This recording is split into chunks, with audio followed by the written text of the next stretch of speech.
Welcome to the Aegance Offscript Podcast, where we talk to industry leaders who share their stories, insights, and lessons unfiltered and unscripted. I'm your host, Lawrence, and today I'm thrilled to have Dawie Willer, Head of Sales and Product at Coruscate, with us. Now, Coruscate is a BI platform built for asset managers. They take fragmented reporting from various investment platforms, they clean it, they reconcile it, and they deliver a unified, advisor-centric data cube so that firms can optimize distribution and cover insights and run smarter campaigns. Dawie, thanks so much for being here. Great, and thanks for this opportunity. I'm so glad to finally speak to you. Amazing. So I've positioned Coruscate to a certain degree, but I'm sure you can provide the viewers with a little bit more context around what it is that you do, what are your areas of operations, etc. Sure. So from a Coruscate perspective, it's data, and we've specifically focused on the data area of distributing data.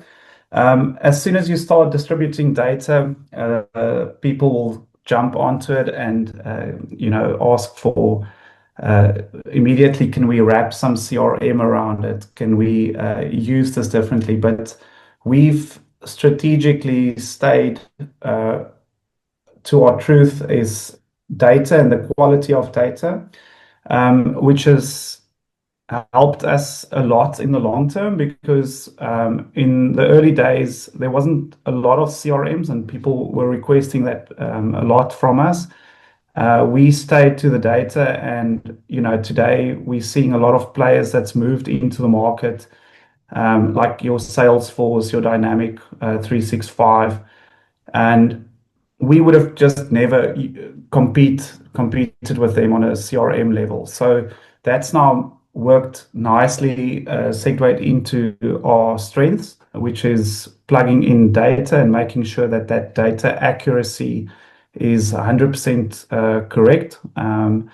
And it is a massive task. I mean, you're talking about quality of data. It's not just the processing of data, but data is structured, it's unstructured that comes in, and that's where Coruscate adds the value, is that we remove that operational burden, just cleaning data and then providing that data in a structured format to the clients so that they can then use it either in BI reports, CRMs, and in other analytical tools. So I guess we're in the game of data, right? So that's what we love, and in its simplest form is we are consolidating data from multiple sources, not just locally, but also global. So we can maybe touch on that as well. We've got, there's a bit of challenges of collecting data globally. You just move into different spaces, different legal systems, and so it's not as easy as just grabbing files and presenting it in a presentation layer. There's a bit more in the background, but I guess that's why they get us in, right? Is just so that we take care of that operational burden, and then they can focus on taking it further. And I guess the organizations that we work with is we provide fund level data, but these organizations work with multiple assets in multiple different forms. So we are one part of that puzzle that we plugged into. So the level that we provide the data on, and combined with the rest of their data structures, just help them to get a consolidated view of that portfolio of data that they manage. Yeah, it makes sense. And when you think about the dual mandate of your role, leading product and leading sales, what's the guiding vision that you constantly return to? So it's an interesting take, the role. Usually you've got these two split, and you've got a product vision and you've got a commercial vision. And so what companies battle with a lot is that you either get a product-led company, meaning that your strategies comes from your product guidance, where innovation happens, and innovation where you want to move to. So the product drives a lot of the strategy for the company. And then you get your commercially led businesses. Now, in this commercially led businesses, it's more about revenue opportunities that your business development team has identified, and they then drive the strategy back to the product team.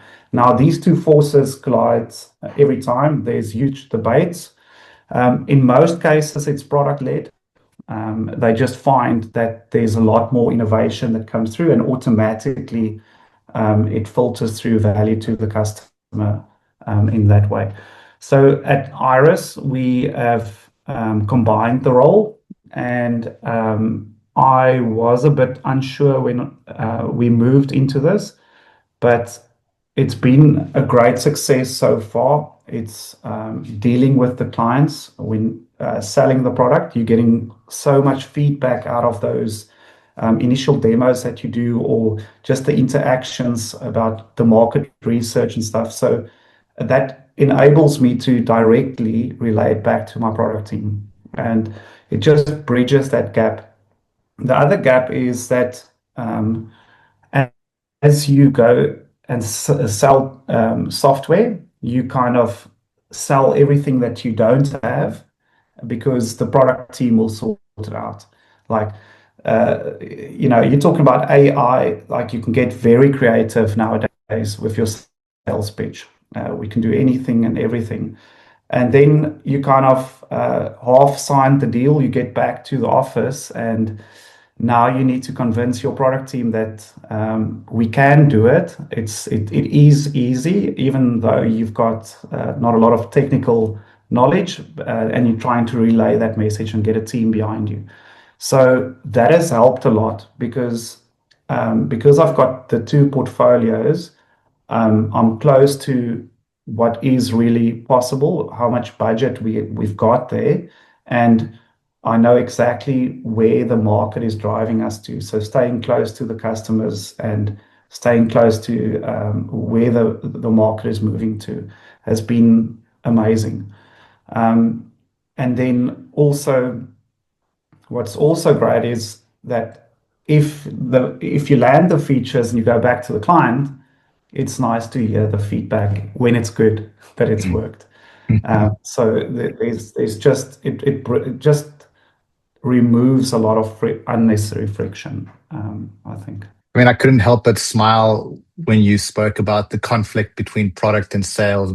I've spent the majority of my professional career on the sales side of that conflict, often making those promises, as you mentioned, that product just isn't in a position to deliver. The way that you position that, certainly being able to take the feedback from clients and understand how much you can over promise and where the sort of the guardrails need to be, and then take that back to your product team and make the necessary changes. Yeah, no, definitely. And from an innovation perspective, right, I always feel like you can certainly sit in an office and brainstorm certain ideas, and you can get an MVP to a point where you can go pitch it to your clients, but the client's going to tell you if you're wrong or not, and where you are with that benchmark. So just getting that constant loop of feedback as you're moving through these different cycles is also great. And if you had to pick one thing that you want your role to drive in the next 18 months, for example, what would that be and why? So for me, at the moment, it's innovation. So to get that culture going internally of having an environment where your team can be innovative. So the first thing that we had to put in place is a space where your team can innovate. Now, this can be stuff like having hackathons, where your team just comes together and you've got a competition and they can build anything. So just allowing them to have a safe environment where they can explore new technologies.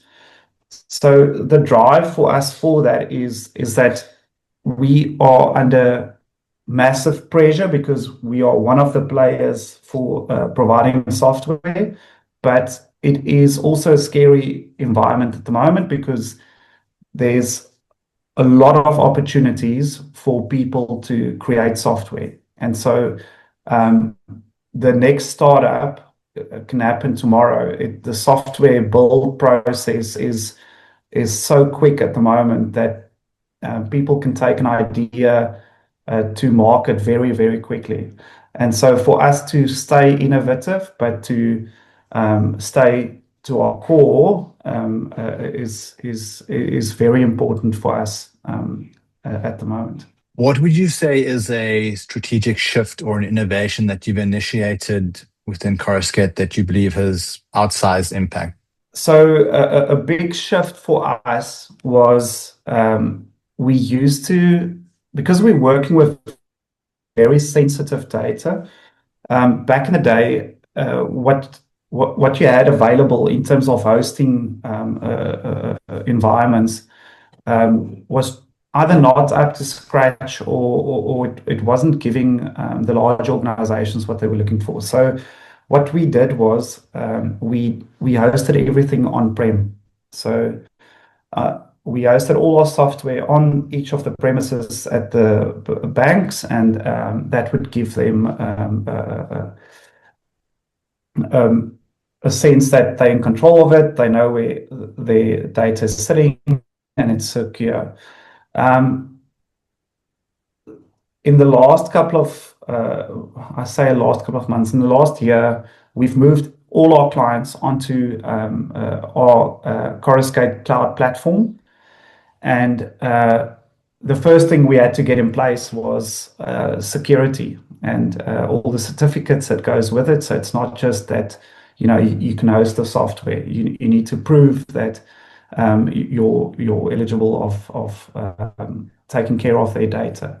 So that is a massive process that we went through. And since we've been doing that and we've got everyone hosted on our platform, we're able to do continuous development. So we release software on a weekly basis. And so we're able to patch software and improve software very quickly and very fast, get it out into the market. The other thing is with the on-prem hosting as well is getting new versions into a different environment.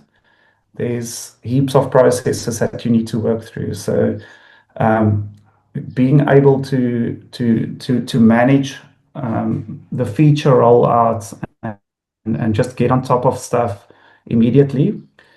And then also with us hosting the software now, onboarding people has sped up. So it used to take us 3 weeks to onboard clients on their side. So whereas now it'll take us a week and we've got a client up and running, data ready. So the times between me selling the software and having a client up and running is very quick, and that helps a lot with the sales process as well.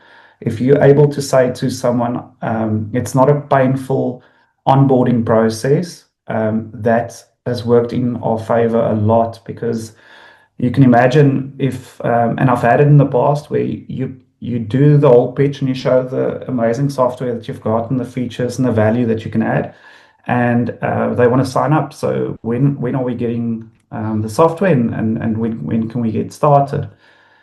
And then it's, okay, let's work out a 6-month or 3-month process to implement the software for you, to onboard your data, to get everyone trained up. And so all of a sudden, this company needs to make an investment up front, which is quite large, and they'll only see the return on investment, further down the line. And that has helped a lot. I think the onboarding process and dealing with clients and can say to them, we can have you up and running in the next week, has just been a real help on the sales side. Yeah, I'd imagine, and certainly, from a sales perspective, if you can do as much as you can to remove those roadblocks to get more sales across the line, at the end of the day, you're only winning. In terms of the move from on-prem to cloud, was there any resistance or pushback from your client base? Massive, massive. You can imagine. So the funny thing is, there's two groups that we deal with within a large. You've got your commercial team that's selling and on the business side, and then you've got this middle tier that's looking after the back office, and then you've got your security team. So there's a lot of teams that you need to work through by asking them permission to say, we're going to take your data and we're going to host it externally. So from a business discussion, it will go very good, because we would say that we can give you all these features. It will be very quick. We can onboard. So you're selling all these benefits that they can get if they move to hosted a solution. And then as soon as that person will then initiate the project on their side, all the flags starts going off. So then procurement says, who's this vendor? Have we validated them? Security goes, do they have all the checks in place? How are they hosting the software? So then the nice part comes in, where they send you probably 60-pager third-party risk questionnaires. So which I understand, like, that's very important, but that would put off a lot of people to go through that process. It's not a pretty process. It's very delayed. You work with a lot of people that you need to check in on the organization. So it takes a lot of time. And from a sales perspective, it's very difficult process to go through, because it's a priority for you. It's not necessarily a priority for the organization. So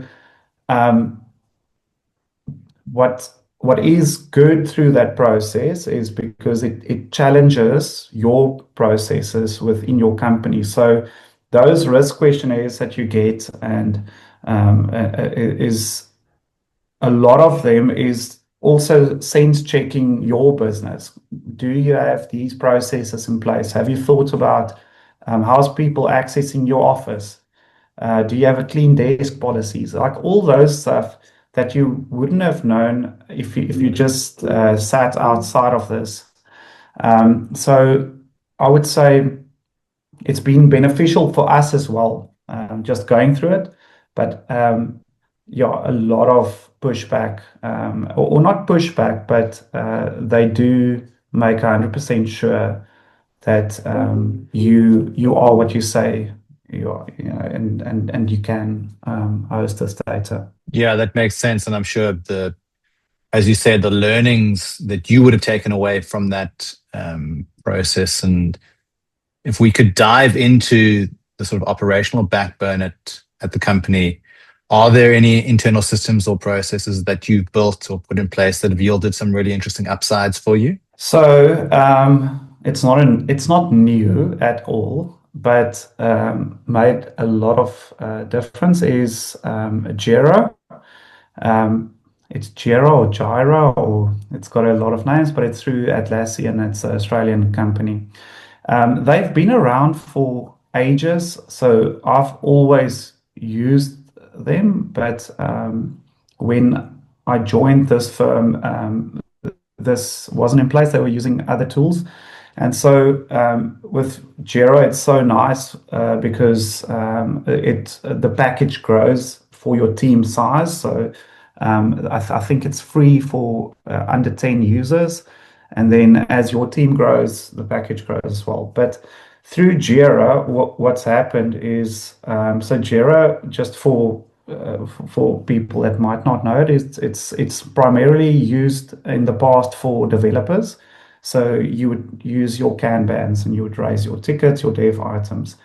But then Jira built it out a bit to make it usable for everyone in the organization. So their core is still developers, new log tickets, but then they've added a whole suite. So now you can do your support.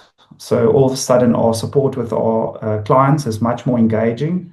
We've got our dev in the same space. We've got our operation tickets loaded in that. We do our project management through that and the sizing. So what you're seeing, oh yeah, and you can do documentation as well. So it's got a plugin, not a plugin, it's got a section called Confluence. It's like a wiki page and it allows you to document everything. So it seems like a stupid thing. It's just a ticketing system on the box, but you get support tickets coming in, so feedback from the clients. You grab that data, you can automatically, because it's flagged correctly, you can see if you've released certain features, has the support gone up with that feature or that area. So you can address it very quickly. And all of a sudden, you're starting to see themes, and that drives a lot of our strategy as well, is where should we focus? Where are we getting a lot of noise coming back through that system? And then it loops back because of Confluence, you can document. So everyone is in the loop with that from an operational perspective. So for me, if I had to call out one tool that we can't live without, it would 100% be Jira. And they've now started adding in, like everyone, AI tools. So now you can start getting, because there's so much data that you load in, you go through so much sprints with dev tickets and support tickets, and now you can overlap it with AI insights. So it will, when your client logs a ticket, it'll tell them, like, according to the stuff that you want to log, maybe this is what you're looking for. And so this has been resolved this way already. So it helps dealing with that side. But then also internally, if you run that AI analysis, it scans through all the tickets to kind of give you themes and insight on the data, which was possible in the past. It's just someone had to pull 50 reports and kind of figure out. Yeah, I know Jira. I used Jira probably 10 years ago. It sounds like it's certainly advanced from when I was using it. And it sounds like this is how you are managing quality and consistency. Are all of your teams accessing Jira and utilizing it as your source of truth? Yes, 100%. So everyone's on there. So we've got support, implementation. It's great for the implementation side, and because everything is interlinked, it just helps everyone align so that you're not moving between systems with different teams. Because you would have had a support system and you would have had a developer system that's locked down to development, and that would have been the frustrating part, because it feels like a black box and nothing can get to there if you don't have visibility on it. Whereas if you raise a support ticket now, you can link it, say it's a bug that came through and needs to be fixed, you'll basically escalate it within Jira to be a developer ticket. And then everyone is aligned. So the developer can see that the support ticket is quite high that's come in. The support person knows exactly where that ticket is in its life cycle. And let's say maybe that's a support cycle, but then you've got an implementation. And let's say you've got an implementation and you're dependent on a product side. Now all of a sudden you've got visibility on their workload as well, and where your priorities and where they, at what stage they are. So it just helps our team to manage the clients better, because they've got insight throughout the whole business. And then also, I'm using it in our, we've got a bi-weekly company 360 that we do, just reports on everything. And that's so great to go to one tool, and we can pull our stats on support, on implementations, on our dev backlog, our strategic roadmap, everything. So definitely been a lot of help on our side. Certainly sounds like it. And you alluded to AI a few moments ago, providing a little bit more context. are you exploring the idea of AI automations within the company? We definitely we have to, right? So AI, I think, is coming up on every conversation, and I think everyone is. There's some companies that jumps at AI, and without thinking everything through. So it comes back to what I said in the beginning. Our core is the quality of the data, and if the quality of the data is good, then the AI would be good as well. So places where you can use AI, like because we providing software, it can be used on the dev side, so helping with low code. It can help with the QA testing, so speeding up our development cycle. So that's where we're looking at it from. But then the other piece is we've got so much data, and for our users on the front end, we can show a pie chart and they can filter through months and we can show some insight, but you're not going to troll through 10 years worth of data on individuals. So what we are busy looking at is how we can implement AI on the back end, but then have analysis done on the data to show on the front end. Mm. But again, to get that in place with um, colors of different trees is not sensitive at all. So to play around and push the boundaries with what AI can do is very easy. Working with very sensitive data, it's not just a thing of implementing AI. You need to be very strategic and you need to make 100% sure that the data that you provide, that AI is very structured, and then it comes back to security. And the part that we are actively investigating is it comes down to how your data is shared. And is your data shared? If you say, don't share the data models, or don't share my data with the models, is it truly not shared? Is the model still sitting in US? And is that data still flowing to the models to get you an answer? So I would love to get onto a podcast with you where I would like to get your insights on real use cases of people that says we've implemented AI in a large organization, and this is successfully how we have looked after the data and make sure that it's 100% private. Mm. So that for me is the big thing. I mean, we can roll out AI tomorrow. We need to make 100% sure that the data is safe and it's not being shared, Yeah.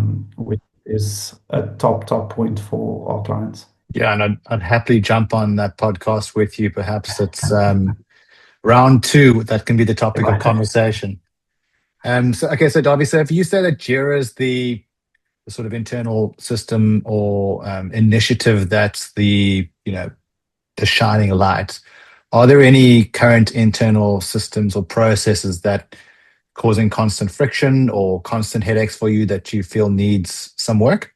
So it's also it's not new. It's I think a lot of companies are dealing with it, but it's kind of getting the idea into product, and then building that and getting an output, and that constant getting development out. Obviously you want it as quick as possible, but you want high quality. And I've got a lot of ideas because I'm servicing on the client side. So I would always be frustrated at the speed of what software is coming out, and it's getting that point where you're pushing the envelope, but not too far with your team getting frustrated with you just constantly on them. So for me, yeah, that part will always be like that, but I don't think you need to accept it. I think you always need to see, um, you know, not necessarily how fast you can get new stuff out. That's the other thing is what I've also found is that our clients doesn't necessarily just want new features. They much more prefer quality of data. Mm. But if there was one friction area, that would certainly be always between the sales team and just getting the speed of dev coming out. And would you say the friction there is just purely based around man hours?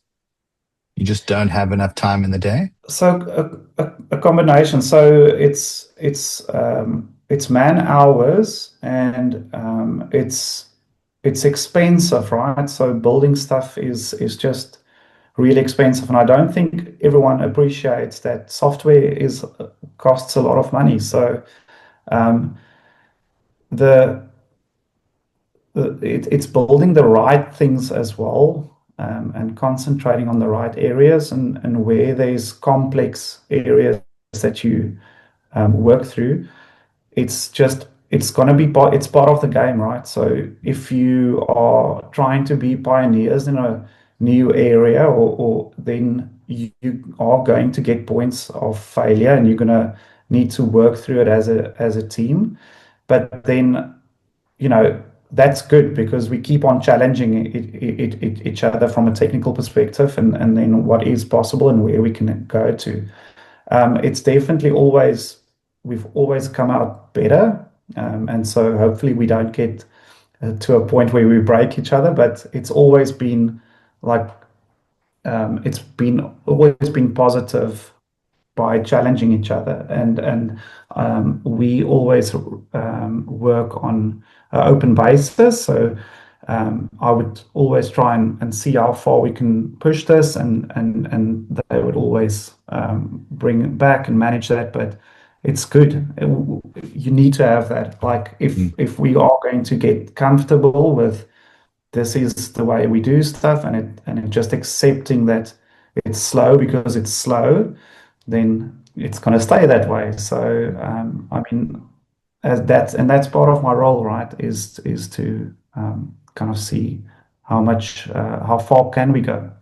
And if we cast our attention into the sales side of your role, how are you Yeah, identifying and landing new clients? it's a bit tricky, and they've got a lot of sales courses, and it feels like you're selling secondhand cars or not secondhand cars, but selling like Hoovers or something. That the course is designed for that, and with financial software, um, the time for the sales process is much longer. There's specific points where people have got budget for it. You need to align with a large company's strategy, and where so it comes back to networking as well. So for our software is through networking. It's not like they've gone online, searched for best software for hosting assets, but it's rather word of mouth. So that's why our service is so important, because these people that you service today, the community is very small, so they move between firms a lot. And so you would get a person that they've worked with you at a previous company, and they recommend you at this new company that they've moved to. And almost 8% of our business or new business comes in. It's people that's moved around, that's worked with our software before, and they would like to use the software again in their firm. But that's half of the battle, is someone in the firm identifying that they need this piece of software. Then the second part is securing a budget for this process, or for this project. Now, as soon as you land sales within a large organization, the project is very expensive. It's not because your costs are expensive necessarily. Internally, they've also got costs. So you can imagine if this multiple teams have got to get this new software in. You need to get a project manager. They've got a project manager. They have got a security person. They've got a procurement person. And so this whole project internally needs to be funded, as well as your costs that you're going to add on to this project. And that needs budget approval at the board. And these budget approvals, it's not like it happens every week and they review the budgets. It's a very specific time, close to the end of the year. Like already now, I've received a lot of requests, and there's a specific theme in the market for when they're starting to put together their budgets. So you'll hear I've got specific times where people will start reaching out. They'll start asking for more information, for proposals coming through, and that's them prepping. So maybe it gets included and approved for budget. As soon as the budget's approved and you've made it through to that cycle, then it starts moving into the implementation cycle. So the sales process is quite long in that regard. But then, I think it also depends where your price point's at. If your price point's very high, you're gonna obviously come on the radar, and certain approvals needs to be put in place. But it just depends if there's budget for you. So it sounds like the sales cycle is super long for all of the sort of factors that you've mentioned, which certainly makes sense. To try counter that as a sales leader, are you trying to stack the top of the funnel so that you have more opportunities, and then it's essentially just a numbers game, and hopefully you land more because you have more in the top of the funnel? 100%. So like that's constantly is always being available, always talking to everyone, and making sure that when they do have discussions that your name pops up, and always being and making yourself available is always tapping into information and moves and what's happening on their company side. So a lot of the stuff that we've been working on now is long-term relationships that's come years and years, and we are always making sure that everyone is aware of what service you are giving, so that you are on top of their radar. So it's 100% making the stacking the funnel as fat as you can, and then hoping that one of them lands. I think the referrals that you referred to, it obviously makes a lot of sense, but it will only get you so far. Are there any other channels that you guys lean on to try open up more doors so that you can pop more opportunities into the top of the funnel for closure down the line? 100%. So we in the business of data. The more data you've got, the more clients you're going to hopefully get, right? So what we stay open with on our product side is, and that's one of the stuff that we've improved massively, is that our onboarding of new data feeds. We can turn it around really, really quick. So we make sure that we get data, as much data as we can, from as much resources or sources that we can.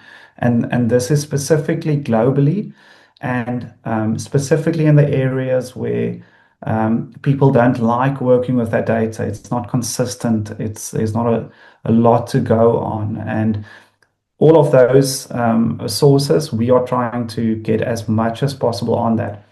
So as soon as you start building up that data sources or the data that you've got available, the more people will say, like, this company is the only company that can give me a holistic view of everything that's going on. And so that's, the one of the other strategies that we try and work on. it's that's also a risk because you get assets that's held in weird and wonderful places in a small island. It's usually where there's a tax haven. There's this small island. There's just two people living there, and maybe someone can fax you some of the data, once a month. So it's a huge risk that we are taking because we're investing in that. There's time spent to get that data on board. But it's a calculated risk in the sense that, we know that that's a feed that will be valuable in our ecosystem for our clients. Makes complete sense. And have you considered partnering with, with other firms, building out a partnership program that'll help you leverage their network? We have. It's So there's brilliant companies in this space. So if you're just looking at data consolidation or data reconciliation, there's really some amazing companies that do some amazing things with AI. So grabbing files and automatically reading out the data, and on the reconciliation processes, they've just built out really, really amazing solutions. It's very expensive. And so those kind of companies that you team up with is so there's different flavors. So we can go with someone that's already got the data, and we providing half and they providing half. That partnership, you can go down that route.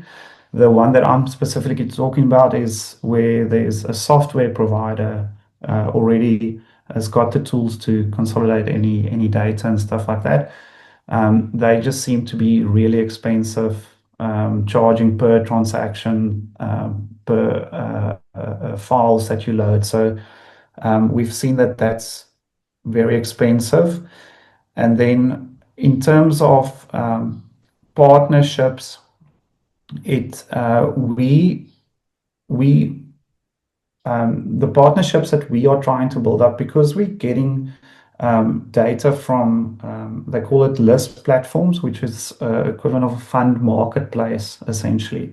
So there's about 28 of these players in South Africa alone, and then there's loads more globally. So we are partnering up with them. So source of data, where that's coming from. So instead of gathering data from the middleman and processing it, we are rather partnering up with them to improve the quality of the data. And you can then work with them if the data comes in a certain format. You can also work with them how much data you can get. And so that partnership has kicked off. And then also what we found out is that these platforms are servicing a lot of people, and that means that distributing data is becoming a nightmare if you do it like you used to do it. So you can imagine setting up SFTPs with everyone, or some of them has got mailing lists that they need to maintain, and it's every single client's got their own version of the report. So just imagine from an operational perspective on their side, maintaining all of this. And the thing is, legally, they have to provide this report. So it's not like you can shy away from it and not provide it. So in that sense, partnering up with them has been a great success, that we help both sides. So help to distribute the data, ensure the quality, and then easy to do business with these platforms. Interesting. Yeah. And if we look at Coruscate more sort of holistically over the last 12 months, what is one surprise that you didn't see coming? What surprised you? What was a lesson that you learned? What surprised me quite a bit. So I joined Coruscate 12 months ago. So there's quite a bit. So for me, it was moving industries. So I used to operate in the space of trading and market data and portfolio management, private, working with stocks primarily, and And now I've moved over to a different sector where we're working on funds, unitized products. And so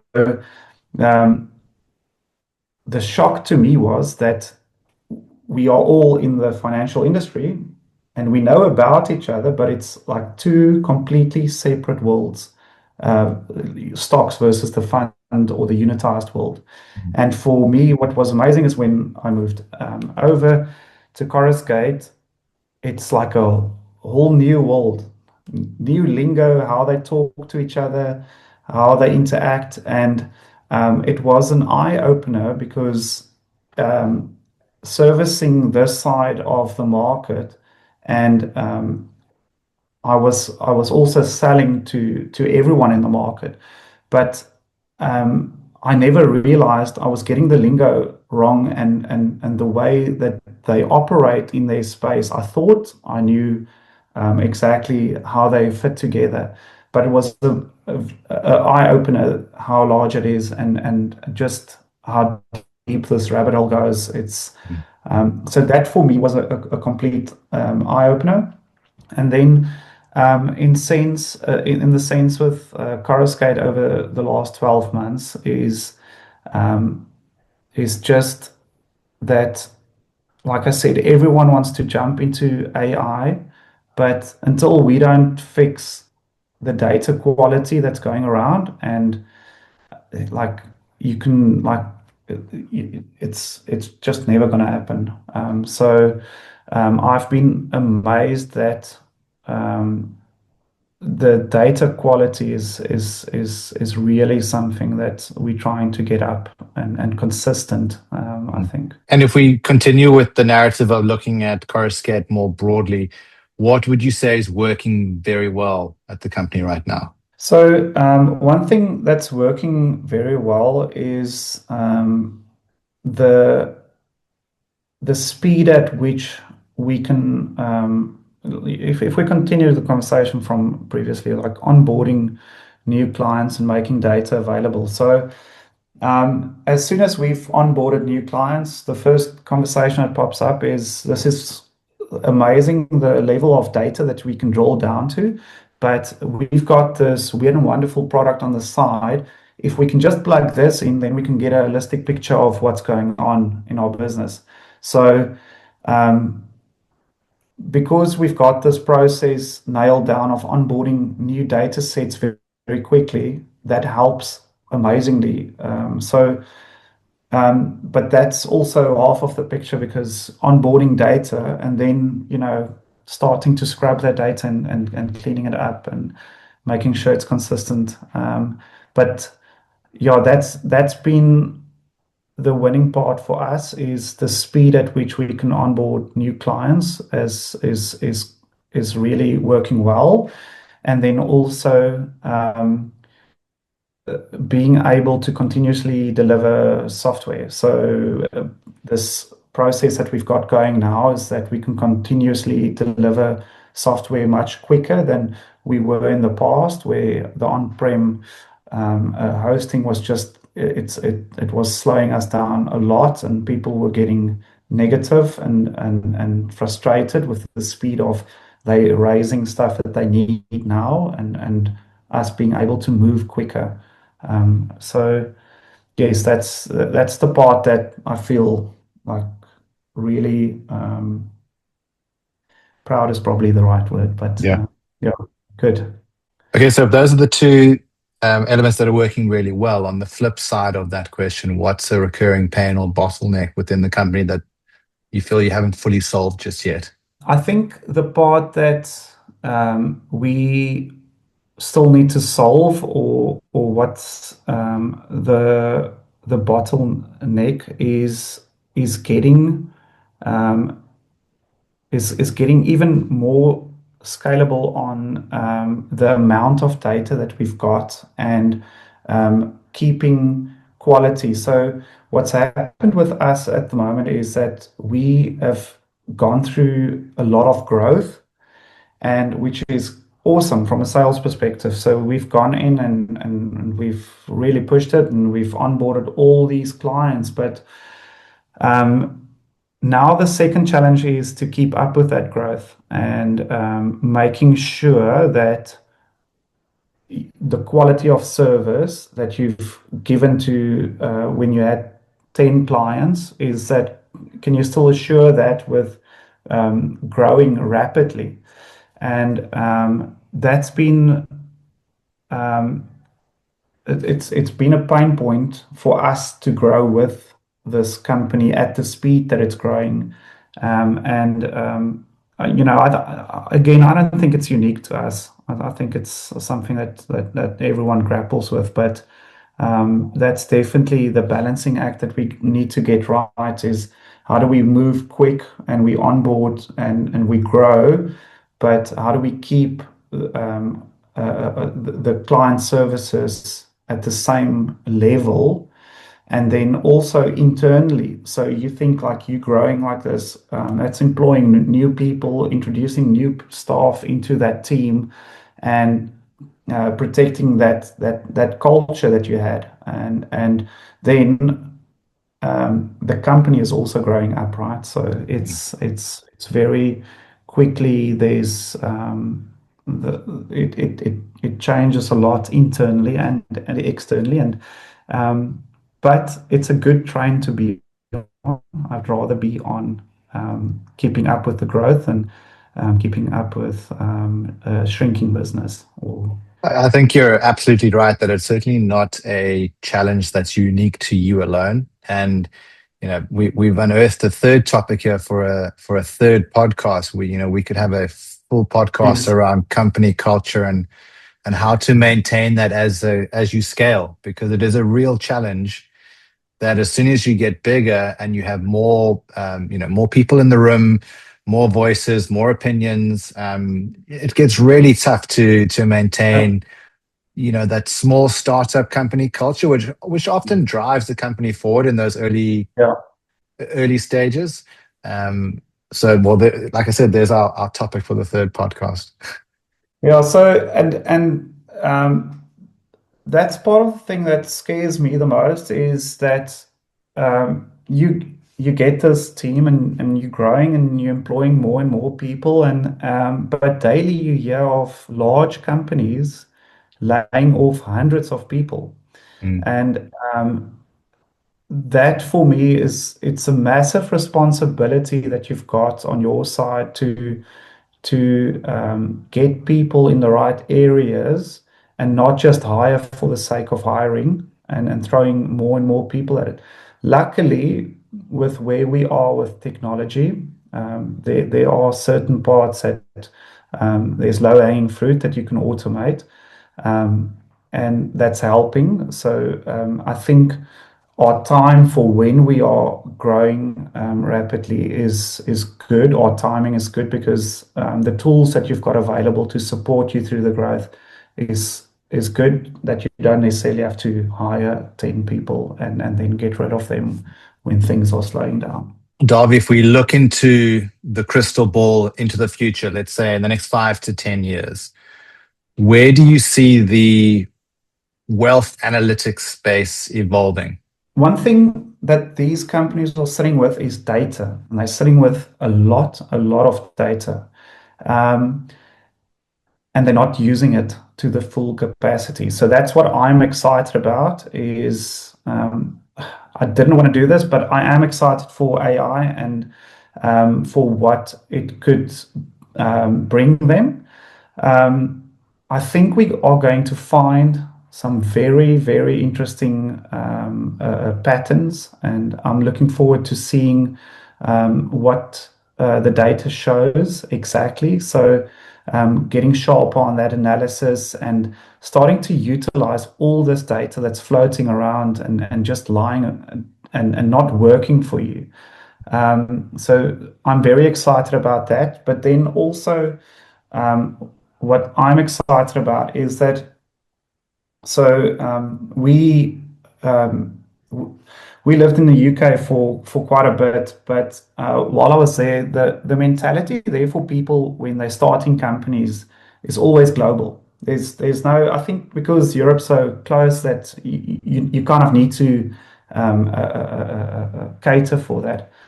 And since returning, I'm hoping that the mentality for South Africa also changes, that if you starting with a new company, that you create a global company that can go global. It shouldn't just be limited to South Africa and just do business here. So for me, I'm hoping that we can do the same for Coruscate. Look, it's not easy, but I definitely don't want to just limit it for South Africa. It brings its own challenges. It's not always good to go global.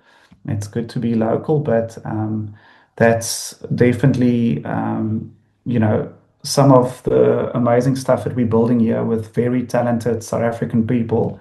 I'm keen to go show that off and show what we can build here, and what amazing products we've got. We've got some super talented people here that would be amazing to go show it off globally.